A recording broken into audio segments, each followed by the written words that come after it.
With this photograph, we are going to further deepen and broaden our experience with how we can create this vintage effect where we add these interesting deep and rich tones and a little bit of that sepia toning and a bit of texture.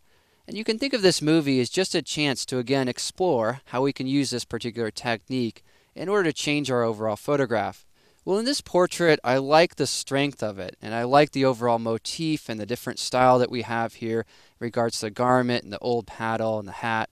And what I want to do is I want to convert this to black and white, add some really deep and rich tones, and then add a bit of texture. So first let's start off by clicking on our black and white adjustment layer icon. The nice thing about this adjustment is that what we can do is we can modify the brightness value of a few areas. I'm just going to go ahead and bring up the brightness here, or bring it down just until it looks good.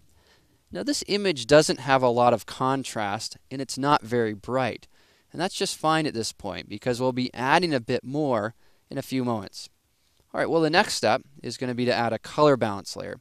Here we'll choose color balance. What I want to do is simply bring in some reds, a little bit of yellows there, go to my shadows. I want to deepen those up significantly. And as I do that, I'm going to keep in mind that this layer eventually is going to that blending mode of soft light. So before I get too carried away, I'm going to change that blending mode and then go and continue to work with these adjustments so that I can dial in just the right color for this photograph. Alright, well I'm liking that. Here's that before and after, but there's just too much red in the image.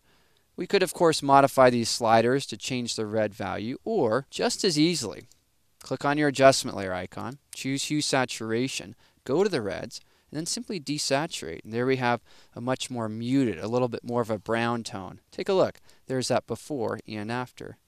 Another great way to work with color is to use curves. Here we'll click on our adjustment layer icon, choose curves, go to that blue-yellow channel. We can add a little bit of yellow in there. Go to the red channel, add some red into the mix. Go to that green-magenta channel, add some magenta here. And then go to the RGB composite. Darken up our contrast, brighten up our highlights, and see how this in turn will affect our image. Now here at this juncture, I'm not liking the reds. I've already mentioned I don't want to have too much red in the photograph, so I'll go back and I'll modify these controls until I get it to just the right spot where I have this little nice hue shift here, a little bit of that golden aesthetic. Next, lower the opacity and find just the right spot for that. Already we're starting to build up the depth with this photograph. Here's that before and then after, and just lower the opacity a bit more. One of the things that we're discovering here is that in order to create effects like this, we need to experiment. Alright, well let's zoom out. What I want to do next is deal with the brightness value and also darken up the corners and add some texture. And if we notice, this area is just too bright, so I want to darken that. And then I want to redirect the way the viewer looks at the image, work on my corners and texture. And let's go ahead and do that in the next movie.